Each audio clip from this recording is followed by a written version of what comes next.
थोड़ा पास में आ जाओ। वैष्णवेर गुणगान करिले जीवेर त्राण, सुनियाछि साधु गुरु मुखे। वैष्णवों का गुणगान करने से, वैष्णवों के महिमा को श्रवण करने से बोलते जीवों का ये संसार से उद्धार हो जाता है। छाड़िया वैष्णव सेवा निस्तार पे छे केवा। वैष्णव सेवा किस प्रकार से होता है हम लोगों ने एक दिन श्रवण किया था। वैष्णवों के मुख से भगवान के यश कीर्तन को श्रवण करना, वैष्णवों के गुणगान को श्रवण करना, वैष्णवों के गुणगान को कीर्तन करना ही वैष्णव सेवा ही है। और बोलते इस प्रकार वैष्णवों के गुणगान करने से जीवों का उद्धार होता है। सुनियाछि साधु गुरु मुखे। साधु गुरुजन ऐसा कहते हैं, उनके श्रीमुख से हमने श्रवण किया है। क्योंकि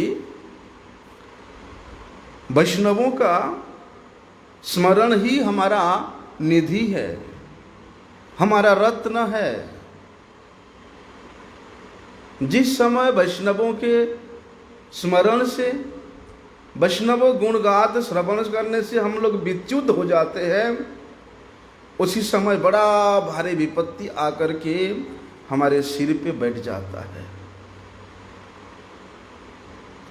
इसलिए कहते हैं कि वैष्णवों के स्मरण करना ही हमारा परम श्रेय है, परम मंगल है, निधि स्वरूप है। और वैष्णवों का विस्मरण ही हमारा विपत्ति है। इसलिए वैष्णव सार्वभौम श्री जगन्नाथ दास बाबा जी महाराज जी ने, जैसे उनको पता चला कि श्रील भक्ति सिद्धांत सरस्वती गोस्वामी ठाकुर प्रभुपाद जी ज्योतिष शास्त्र में अत्यंत पारंगत है, निपुण है,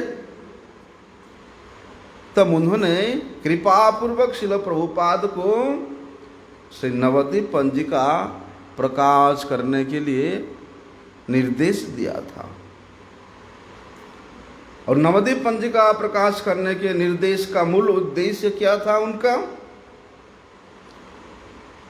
कि उस पंजिका में वैष्णवों के आविर्भाव और तिरोभाव तिथि जब जब उपस्थित होता है,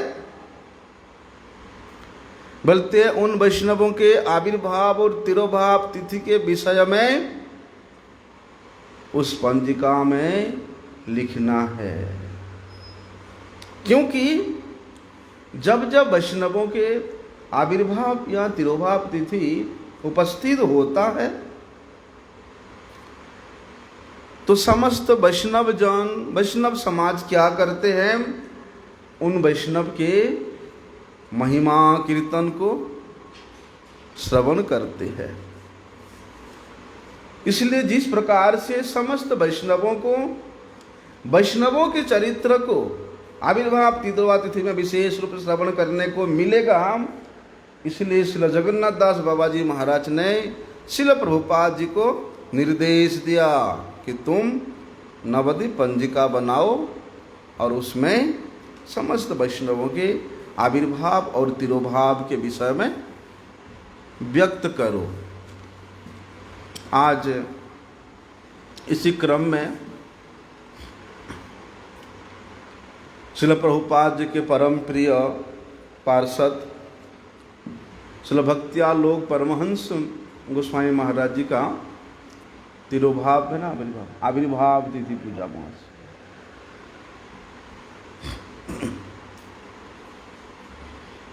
संन्यास ग्रहण करने से पहले श्रील परमहंस महाराज जी, उनका नाम था श्री ब्रह्मानंद ब्रह्मचारी। संन्यास से पहले श्री महानंद ब्रह्मचारी था। तो श्रील प्रभुपाद जी के प्रकट काल में ये महानंद ब्रह्मचारी जी का मुख्य सेवा क्या था कि कृष्णनगर में जो भागवत प्रेस था, उस भागवत प्रेस के मैनेजर के रूप में, प्रबंधक के रूप में इनका मुख्य सेवा था। और वही भागवत प्रेस से श्रील प्रभुपाद जी के श्रीमद् भागवतम ग्रंथ का मुद्रण होता था। वास्तव में उनको ये मैनेजर का जो पदवी है ये प्राप्त हुआ था। यद्यपि मैनेजर होना ये वैष्णव समाज में, भक्तों के समाज में, भक्तों के लिए ये एक उपयुक्त शब्द नहीं है, क्योंकि वैष्णव जन हमेशा अपने आप को वैष्णवों का सेवक ही समझते हैं। जिस समय हमारे मन में ये दुर्भावना आएगा कि नहीं, मैं मठ इंचार्ज हूँ, मैं मठ प्रबंधक हूँ, मैं मठ का महंत हूँ और मैं यहाँ का मालिक हूँ और बाकी जितने हैं सब मेरे सेवक हैं, बोलते वैष्णव जन इस प्रकार के दुर्भावना लेकर के कभी रहते ही नहीं है। हमेशा वैष्णव जन, चाहे कितने भी वैष्णव समाज में पद पदवी का कोई मूल्य ही नहीं है, इसलिए वैष्णव जन हमेशा अपने आप को वैष्णवों के सेवक के रूप में ही समझते हैं। लेकिन श्री महानंद ब्रह्मचारी, श्री भक्त्यालोक परमहंस महाराज, उनका सेवा कुछ ऐसा था कि वे सब सेवाएं एक मैनेजर के भांति ही करते थे। जैसे घर का जो मुखिया होता है, वो घर में क्या वस्तु चाहिए, क्या वस्तु नहीं चाहिए, किस प्रकार की व्यवस्था करने से सब ठीक होगा, क्या करने से अच्छा नहीं होगा, वो सारी सेवा ये महानंद ब्रह्मचारी जी के ऊपर में ही था। और विशेष रूप से भागवत प्रेस का जो संपूर्ण सेवा का दायित्व इनके ऊपर ही था। तो वहाँ कृष्णनगर में श्रील प्रभुपाद जी के श्रीमद् भागवतम का प्रकाश तो होता था, साथ में अन्य भी ग्रंथों का वहाँ पर प्रकाशन होता था, मुद्रण होता था। तो श्री महानंद ब्रह्मचारी जी जितने भी ग्रंथ का वहाँ मुद्रण होता था, समस्त कार्यों को सुचारू रूप से, संपूर्ण सुव्यवस्थित रूप से करते थे। तो वहाँ पर भागवत प्रेस में कृष्णनगर में ग्रंथों के प्रकाशन की सेवा के लिए श्री महानंद ब्रह्मचारी ने 2 लोगों को नियुक्त किया था। एक तो स्टेनोग्राफर और एक टाइपिंग करने टाइपिस्ट, ये दोनों को वहाँ पर श्री महानंद ब्रह्मचारी ने नियुक्त किया था। एक बार क्या हुआ, नदिया के राजा अपने कुछ राज कार्य संबंधित, प्रशासनिक कार्य संबंधी कुछ प्रकाशन करना था और प्रकाशन करने का उद्देश्य लेकर के राजा ने अपने कर्मचारी को यहाँ भेजा, क्योंकि राजा के पास कोई कुशल स्टेनोग्राफर भी नहीं था और ना ही कोई टाइपिस्ट था। इसलिए राजा ने भागवत प्रेस के कुशलता के बारे में श्रवण करके उन्होंने अपने कर्मचारी को भागवत प्रेस में श्री महानंद ब्रह्मचारी जी के पास भेजा।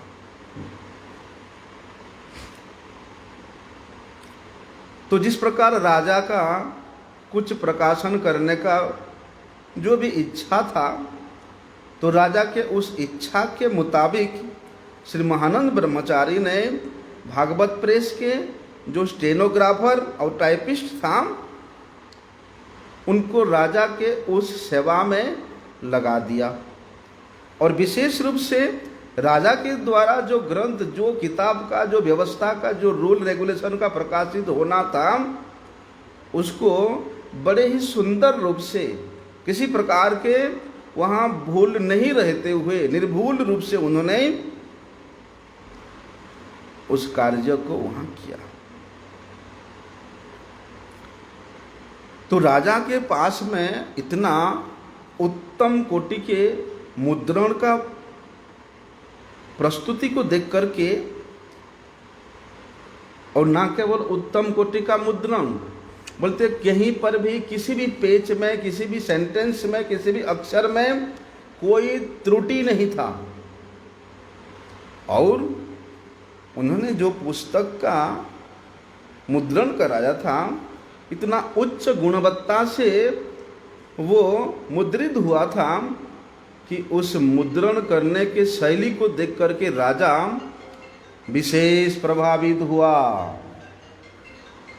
और राजा ने ये निर्णय लिया कि भविष्यत में हमारे राज कार्य के लिए हो या हमारे इस राज्य के प्रशासन के कार्य के लिए हो, जितना भी मुद्रण का कार्य होगा, पहले कलकत्ता में कराते थे, अब कलकत्ता में नहीं बेच करके एकमात्र भागवत प्रेस के सेवाओं का ही हम लोग उपयोग करेंगे। तो राजा जिस प्रेस का इतना महिमा बोलता है, उस प्रेस के विषय में उस अंचल में, उस एरिया में विशेष प्रचार हुआ। तो उस भागवत प्रेस में भक्ति ग्रंथ प्रभुपाद गौड़ीय मठ के जितना भी प्रकाशन होता था वो तो होता ही था, साथ में अन्य कार्य भी, अन्य लोगों के कार्यों का भी वहाँ मुद्रण होता था। और ये सब कार्य कौन करते थे? भक्त्यालोक परमहंस गोस्वामी महाराज, अभी तो ब्रह्मचारी थे, श्री महानंद ब्रह्मचारी जी ने ये सब कार्य अति ही उत्तम रूप से करते थे। इतना ही नहीं, श्री महानंद ब्रह्मचारी जी ने ग्रंथ के कार्यों को संपादित तो करते ही थे, साथ में वे मठ के लिए भूमि भी संग्रह करते थे। जहाँ जहाँ प्रभुपाद जी का इच्छा होता था मठ बनाने का, तो उस मठ के लिए भूमि संग्रह करने के लिए श्री महानंद ब्रह्मचारी एक विशेष भूमिका निभाते थे। क्योंकि गौड़िया मठ के लिए, गौड़िया मठ के मैनेजिंग के लिए, व्यवस्था के लिए हो, जितने भी वस्तुओं की ज़रूरत पड़ता, जैसे कोई वस्तु को खरीदना, खरीद करके उसको सेवा में लगाना, तो खरीदने का काम अगर कुछ पड़ता था तो सीधे सीधे महानंद ब्रह्मचारी को ही याद किया जाता था कि कोई वस्तु खरीदने में ये इतना निपुण थे, किनने में। इसलिए इनको मठ में सब लोग केना राम के नाम से पुकारने लग गए। केना मतलब किन, खरीदना, केना राम। हैं? हाँ, परचेस ऑफिसर के नाम से सब लोगों ने इनको केनाराम के नाम से पुकारते थे। केनाराम का मतलब है, उपाधि का ये है कि जो भक्त और भागवत की सेवा के लिए सब कुछ खरीदता है, जो कुछ भी खरीदता है भक्त और भागवत की सेवा के लिए लगाता है, स्वयं के लिए, इंद्र तृप्ति के लिए नहीं। एक बार क्या हुआ, इनका श्री महानंद ब्रह्मचारी जी का, परमहंस महाराज जी का एक सूक्ष्म संकेत भी विशाल सेवा के रूप में प्रकाशित होता था। अगर प्रभुपाद जी ने संकेत भी कर दिया इनको कि ये ऐसा करने से अच्छा होता, तो उसमें किसी प्रकार का देरी नहीं करके उस प्रभुपाद जी के उस संकेत को वो परिपूर्ण करने में लग जाते थे। और वास्तव में इनमें ऐसा प्रतिभा था कि उस संकेत को पूर्ण करने में इनको कोई कठिनाई का सामना भी करना नहीं पड़ता था। हम लोग नवद्वीप परिक्रमा में चंपकघट्ट में जाते हैं, चापाहाटी हैं, तो उस चापाहाटी ग्रामवासी गण श्रील प्रभुपाद जी के ऊपर विशेष श्रद्धायुक्त थे। न ही केवल श्रद्धायुक्त थे, चापाहाटी चंपकघट्ट के अनेक ग्रामवासी श्रील प्रभुपाद जी के चरणों का आश्रय भी किए थे। तो प्रभुपाद जी के प्रति विशेष श्रद्धायुक्त होने के कारण उन ग्रामवासियों ने वहाँ पर प्रभुपाद जी को एक जमीन दान करने के लिए सब लोगों ने इच्छा प्रकाश किया। और वही जमीन जहाँ जयदेव गोस्वामी जी का निवास स्थान था, जयदेव गोस्वामी जहाँ पर उनका निवास स्थान था, उसी जमीन को, उसी भूमिखंड को श्रील प्रभुपाद जी को देने के लिए इन्होंने इच्छा प्रकाश किया। इसलिए हम लोग परिक्रमा में जाते वहाँ पर, वहाँ श्री गौर गदाधर गौड़िया मठ है, बड़े सुंदर सुंदर विग्रह है, देखा ना। परिक्रमा के समय जब परिक्रमा पटी जाता है, आजकल तो बगल में जो खाली जगह था वहाँ स्टेज जैसा लगा देते हैं, सब मठों के परिक्रमा पार्टी वहाँ बैठ के वहाँ के महिमा का कीर्तन करते हैं। तो उस गांव के प्रति, उस गांव के बासिंदाओं के प्रति श्रील प्रभुपाद जी के हृदय में एक अपनापन था। इसलिए उस गांव में एक व्यक्ति था, बड़े ही सम्मानित व्यक्ति था, और उस व्यक्ति के 2 कन्या थी, लेकिन दुर्भाग्यवशतः दोनों ही विधवा हो गई। अभी ससुराल वाले क्या बोलते हैं,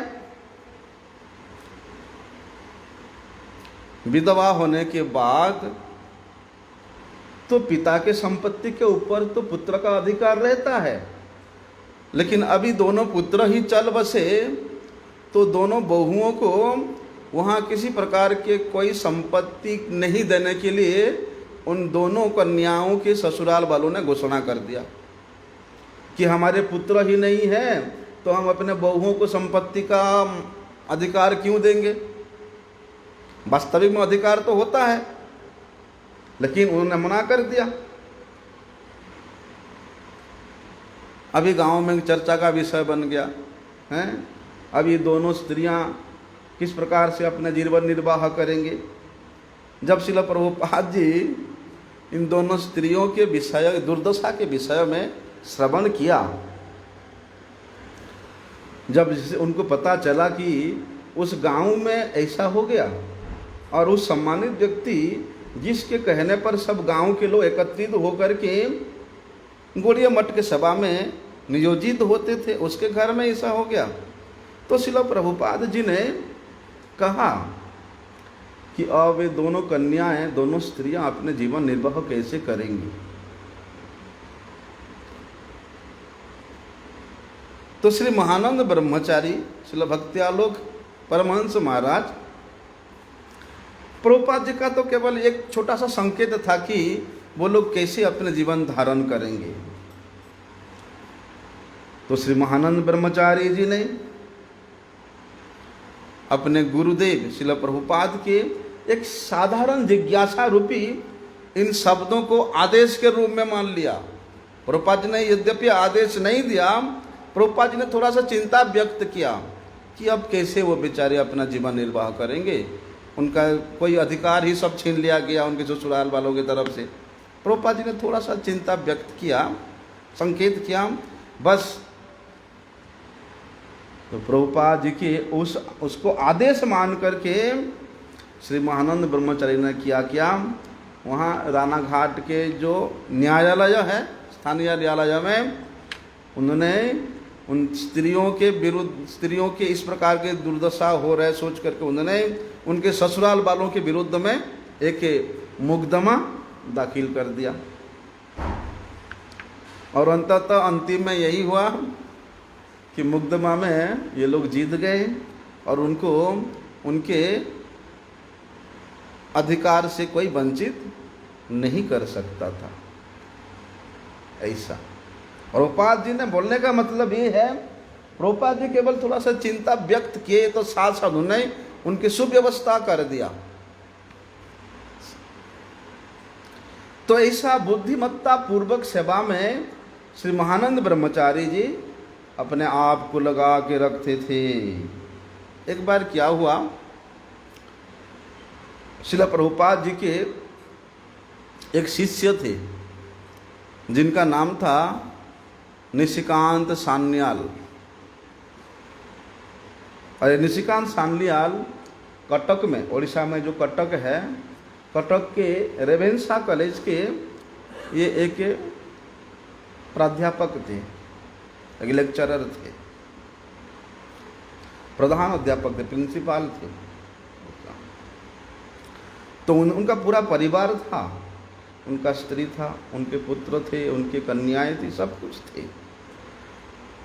लेकिन अपने संपूर्ण परिवार होते हुए भी उनको उस नौकरी से जितना भी मासिक वेतन मिलता था वे पूरे के पूरे वेतन को ला करके श्रील प्रभुपाद जी को समर्पित कर देते थे।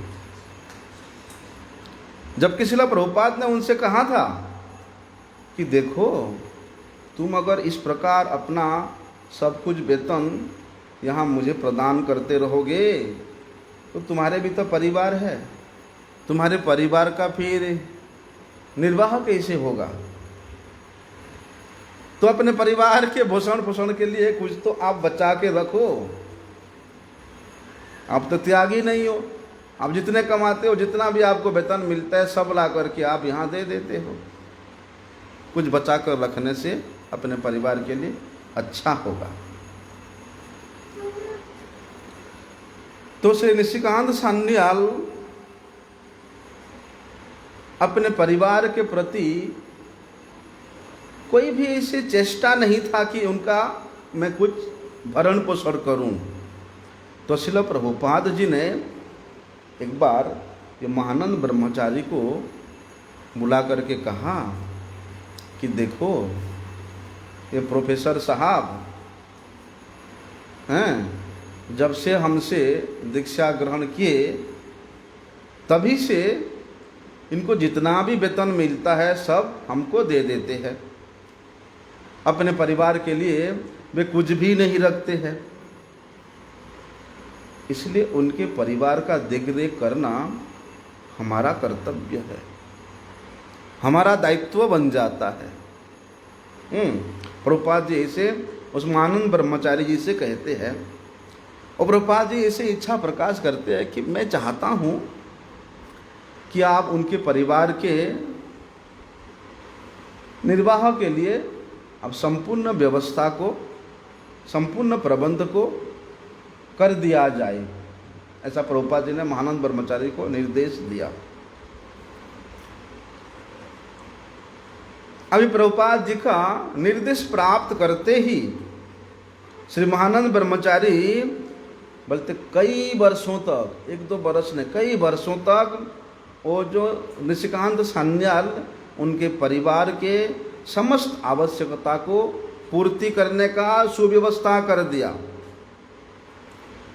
उन्हें उस परिवार में जिस किसी वस्तु की भी आवश्यकता होती थी, जैसे उनके बच्चों के शिक्षा के लिए हो,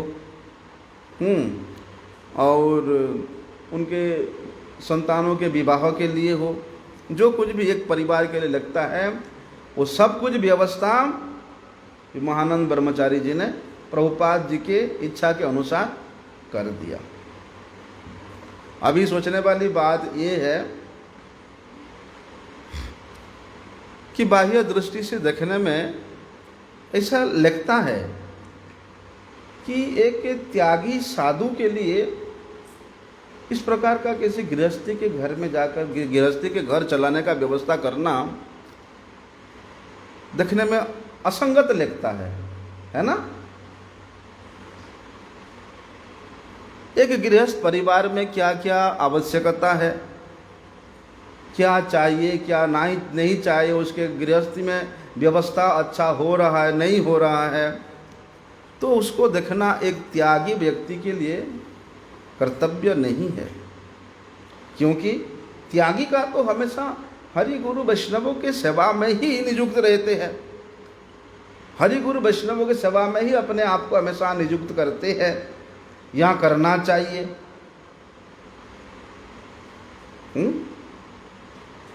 तो बाहरी दृष्टि से देखने में थोड़ा सा एक असंगत सा लगता है।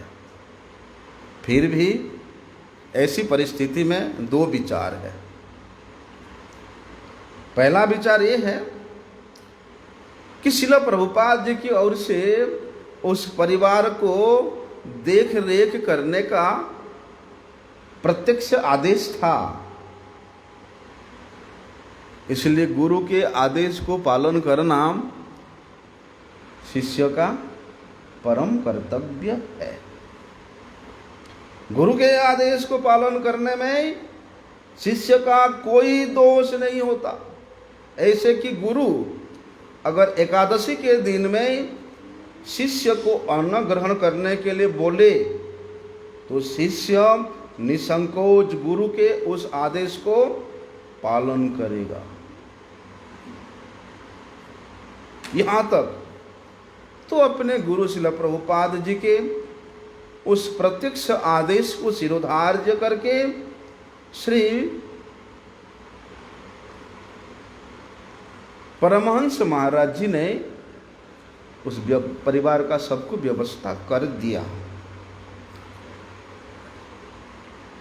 और दूसरी बात यह है कि श्री महानंद ब्रह्मचारी जी ने ये जो सब व्यवस्था किया उस परिवार का, बोलते बड़े बुद्धिमत्ता पूर्वक सब कार्य किया। ऐसा व्यवस्था किया कि उस परिवार के शिक्षा के लिए, दीक्षा के लिए या विवाह आदि के लिए या उनके परिवार के चलाने के लिए, बोलते उसमें वे ऐसा व्यवस्था किया कि उनको किसी भी व्यवस्था में प्रत्यक्ष रूप से वहाँ पर सम्मिलित होना, वहाँ पर जाना, उनके परिवार के लोगों से मिलना या कुछ खरीद करके लेकर के जाना, उनको कभी भी आवश्यकता ही नहीं पड़ा। बल्कि सब सेवाओं के दायित्व उन्होंने अन्य लोगों को इस प्रकार से विभाजित कर दिया था कि एक बार भी उस परिवार को देखने के लिए उनको जाना नहीं पड़ा ऐसा। लेकिन परिवार का व्यवस्था सब कुछ हो रहा है।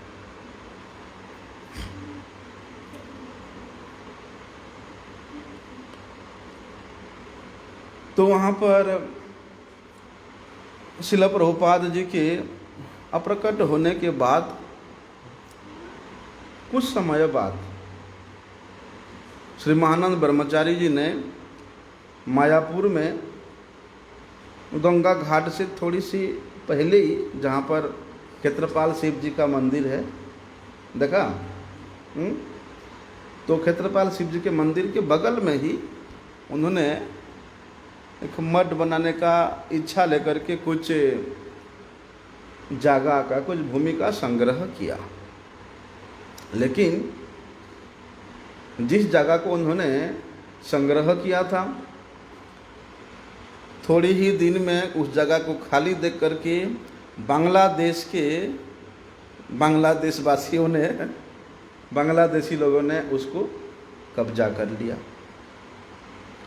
और करते करते जितना ज़मीन उन्होंने संग्रह किया था, सारी ज़मीन को उन बांग्लादेशियों ने कब्जा कर लिया। अभी क्या करें? तो हमारे शिक्षा गुरु पाद पद्म शिला भारती गोस्वामी महाराज बताते थे कि शिला महाराज जी ने हमको उस बारे में सूचित किया। तो शिला भारती महाराज जी बता रहे हैं कि हमने वहाँ ऐसा व्यवस्था किया कि एक एक करके जितना लोग वहाँ कब्जा किया था सबको वहाँ से भगा दिया। ऐसा बोलते हैं। बाद में श्री महानंद ब्रह्मचारी जी के गुरु भाई श्रील भक्ति सौरभ भक्तिसार गोस्वामी महाराज जी मायापुर में आए और मायापुर में वे भी कुछ एक स्थान ले करके कुछ मंदिर जैसा या मठ जैसा बनाने का इच्छा प्रकाश किया। किसके सामने? श्री महानंद ब्रह्मचारी जी के सामने। तो महानंद ब्रह्मचारी प्रभु ने जितने जगह वहाँ संग्रह किया था उसका आधा जगह अपने गुरु भाई को ऐसे ही दे दिया। ऐसा कितने महान थे भक्त्यालोक परमहंस महाराज जी।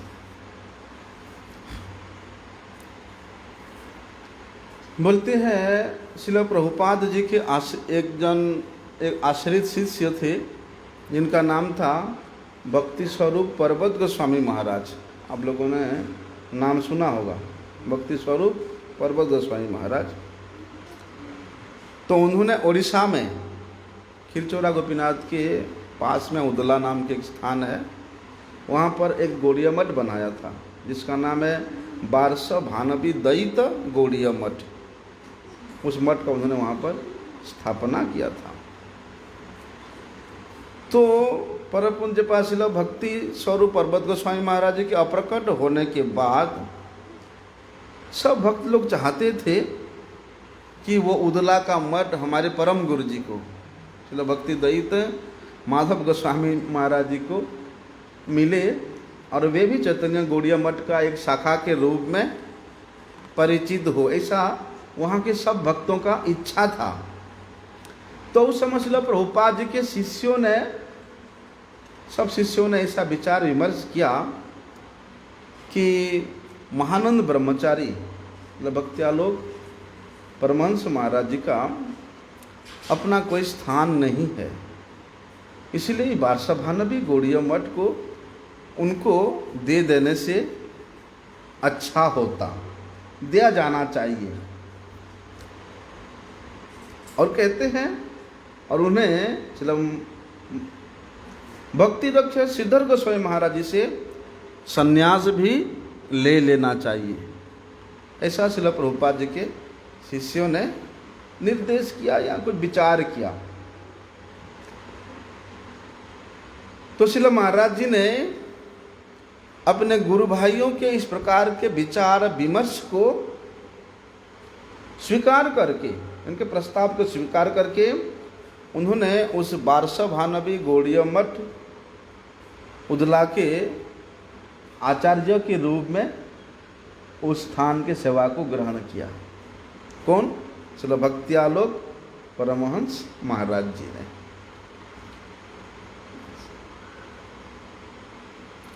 उनके सेवा की वृत्ति ऐसा था कि जब हमारे परम गुरु जी जगन्नाथपुरी में श्रील भक्ति सिद्धांत सरस्वती गोस्वामी ठाकुर प्रभुपाद जी के जन्म स्थान को, आविर्भाव स्थली को संग्रह करने के लिए समस्त दायित्व लिया था, तब वहाँ पर बहुत से ऐसे सर्टिफिकेट होता है या कोर्ट का या कुछ भी ऐसे प्रमाण पत्र होता है, उड़िया भाषा में होता था।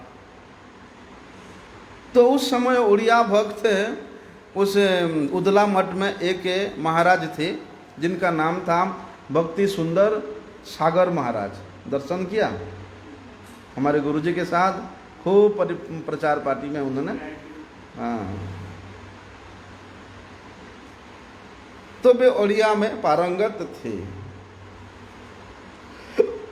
और वे कहाँ रहते थे? बारसव भानवी दयित गौड़ीय मठ में रहते थे। तो श्रील परम गुरु जी ने श्रील परमहंस महाराज जी से पूछा, महाराज कि अगर आपको कोई असुविधा ना हो तो हम आपसे एक प्रार्थना करते हैं कि आप सागर महाराज को कुछ समय के लिए हमारे साथ रहने के लिए छोड़ दीजिए, क्योंकि प्रभुपाद जी के उस आविर्भाव स्थली को ग्रहण करने में हमको उनकी थोड़ा सा सहायता चाहिए, क्योंकि उड़िया में बात करना होता था उड़िया में पत्रों को पढ़ना होता था, लिखना होता था, समझना होता था, हैं। उसके कारण शिल परम गुरु जी ने, तो शिल परमहंस महाराज क्या उत्तर देते हैं? बोलते महाराज मैं इतना स्वार्थी नहीं हूं कि इतनी महत्वपूर्ण कार्य में मैं बाधा डालूं। बोलते मेरे स्वयं के लिए कितनी भी असुविधा हो जाए होने दो। बारसभान भी गौड़िया मठ को देख रेख करने में, चलाने में कितनी भी असुविधा हो जाए होने दो, लेकिन आप सागर महाराज को अपने साथ अवश्य ले जाइए, मैं अवश्य उसको आपके पास भेजूंगा। बोलते शिला प्रभुपाद के लिए कोई छोटी सी सेवा करना भी बहुत आनंद और बहुत सम्मान की बात है। और हमारे मठ का कोई सेवक प्रभुपाद के उस आविर्भाव स्थली को उद्धार करने में अगर उसका किंचित भी सेवा लगे, वो तो हमारे सबके अहोभाग्य है।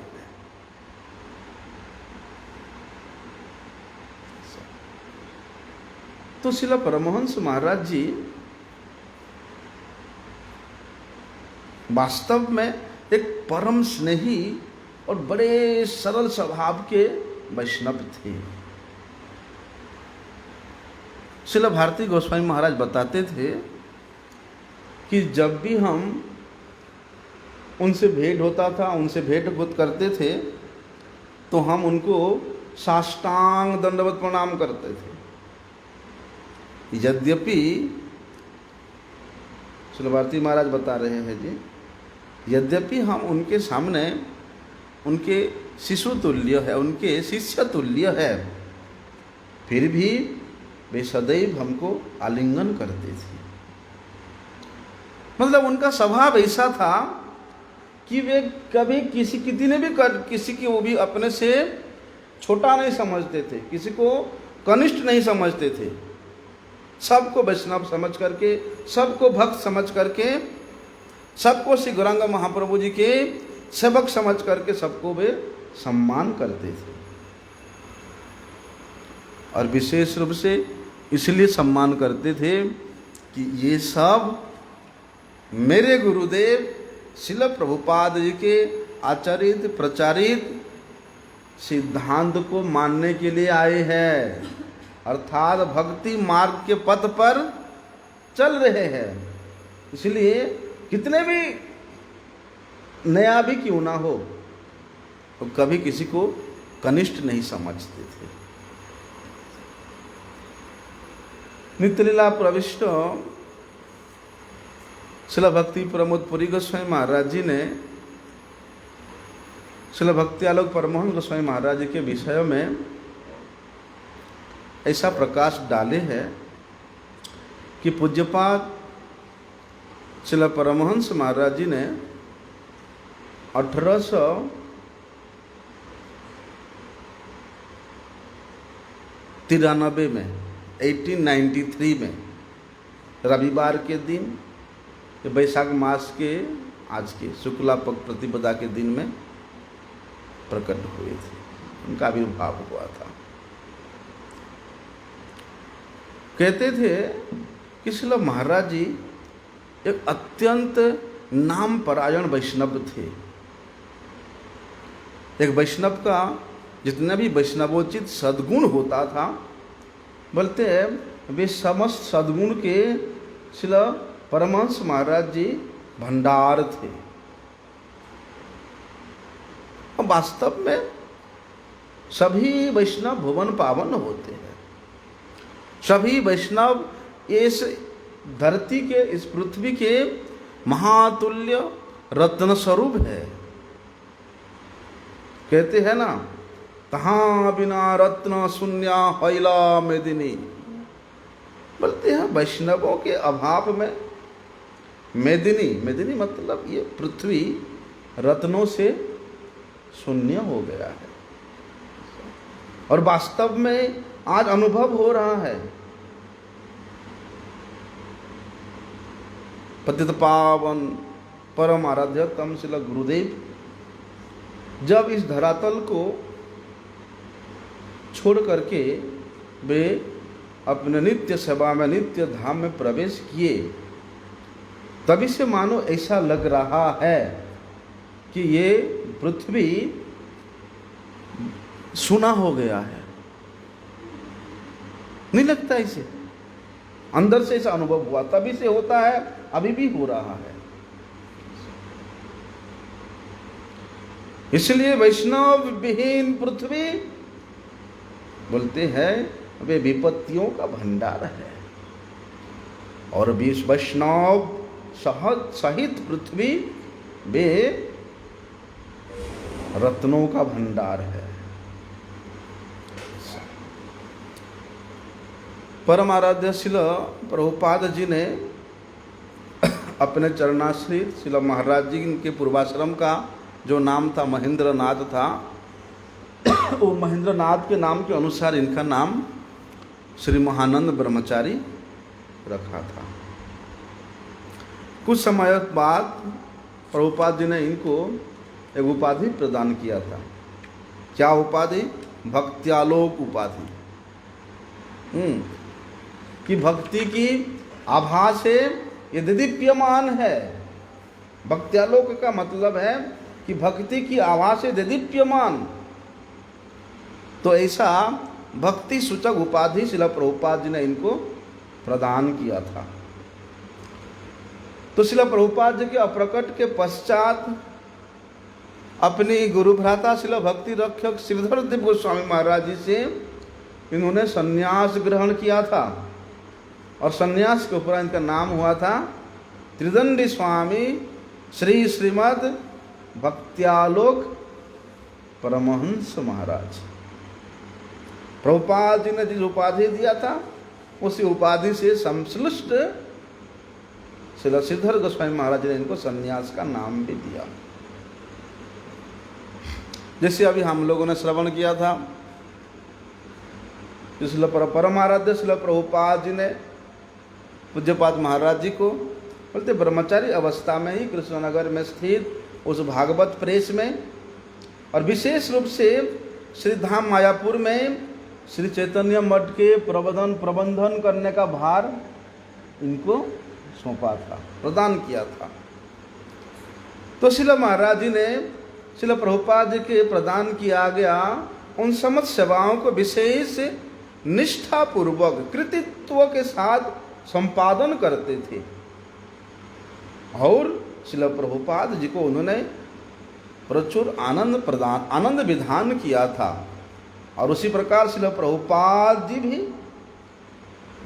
इनके प्रति विशेष कृपा प्रदान किए थे। प्रभुपाद जी का प्रचुर कृपा का विभाजन हुए थे। श्रील भक्ति प्रमोदपुरी गोस्वामी महाराज कहते हैं कि श्रील भक्त्यालोक परमहंस महाराज जी के समान एक शुद्ध भजन परायण का आदर्श प्रदर्शित करने वाला वैष्णव की प्रतिपूर्ति करना असंभव है। ऐसा श्रील महाराज जी थे। तो वहाँ पर जैसे अभी हम लोगों ने श्रवण किया था, वार्षभानवी गौड़ीय मठ की प्रतिष्ठाता श्रील भक्ति स्वरूप पर्वत गोस्वामी महाराज जी के नित्य लीला में प्रवेश करने के पश्चात श्रील वैखानस परम पूज्यपाद श्रील भक्ति गौर वैखानस महाराज जी, परम पूज्यपाद श्रील भक्ति विचार जयराम गोस्वामी महाराज जी, पूज्यपाद भक्ति हमारे परम गुरु जी श्रील भक्ति दयित माधव गोस्वामी महाराज जी, और ये ब्रह्मानंद ब्रह्मचारी। और वहाँ जितने भी श्रील भक्ति स्वरूप पर्वत गोस्वामी महाराज जी के शीतल सतीर्थ भी थे, और उनके अनुगत शिष्य गण भी थे। सब लोगों ने मिल करके श्रील महाराज जी को श्रील श्रीधर गोस्वामी महाराज जी संन्यास दिला करके वहाँ का आचार्य पद के रूप में अभिषेक किया। 1948 में 1958 में श्री महानंद ब्रह्मचारी जी ने श्री भक्ति रक्षक श्रीधर गोस्वामी महाराज जी से संन्यास ग्रहण किया था। उसके बाद उनका नाम हुआ था परमहंस महाराज जी, मक्त्यालोक परमहंस महाराज जी। बोलते हैं श्री भक्ति प्रमोद पुरी गोस्वामी महाराज जी, हरि बोलनी चाहिए बेटो। श्री भक्ति परम पुरी गोस्वामी महाराज जी बड़े सुंदर बात बोलते थे कि श्री भक्त्यालोक परमहंस महाराज जी अपनी अप्रकट लीला से पहले उन्होंने बहुत बार जोर जोर से उच्च स्वर से श्री चैतन्य गौड़ीय मठ के प्रतिष्ठाता हैं नित्यलीला प्रविष्ट परम पूजनीय श्री भक्ति दैत माधव गोस्वामी महाराज जी और श्री माधव गोस्वामी महाराज जी के परम प्रिय शिष्य हमारे गुरु जी श्री श्रीमद भक्ति वल्लभ तीर्थ गोस्वामी महाराज जी बोलते ही दोनों का नाम को जोर जोर से उच्चारण करते थे। भक्ति दैत माधव महाराज, श्री भक्ति वल्लभ तीर्थ महाराज, ऐसे बार बार उच्चारण करते थे। कौन बोलता है? श्री भक्ति प्रमोद पुरी गोस्वामी महाराज बोल रहे हैं। बोलते हैं एक दो बार नहीं, कोई भी भक्त उनके अंतिम समय में उनसे प्रणाम करने जाते थे तो उन भक्तों के पास भी यही दो नामों का उच्चारण करते थे ऐसा। और बोलते हैं ये दोनों नाम युक्त जो व्यक्ति विशेष है श्रील परम गुरुदेव और श्रील गुरुदेव, उनके प्रति श्रील भक्त्यालोक परमहंस महाराज का अपने हृदय से एक प्रीति था। उस प्रीति के कारण उन्होंने दोनों गुरु चेला का नाम बार बार उच्चारण करते थे ऐसा। जो भी आज श्रील महाराज जी का आविर्भाव तिथि पूजा वहाँ महोत्सव है, उनके श्री चरण कमल में हम सब का भक्तिपूत श्रद्धापूत निष्ठायुक्त प्रणति है। जिस प्रकार से उन्होंने अपने गुरुदेव श्रील प्रभुपाद जी के प्रत्येक निर्देश को, चाहे वो सांकेतिक रूप से हो चाहे वो प्रत्यक्ष रूप से हो, उन्होंने उसको पूर्ण किया। वे हमें कृपा करें, हम भी गुरु वैष्णवों की सेवा में अपने आप को निष्ठापूर्वक नियुक्त कर सकें। वांछा कल्पतरुभ्यश्च कृपा सिंधुभ्यैव च पतितानां पावनेभ्यो वैष्णवेभ्यो नमो नमः।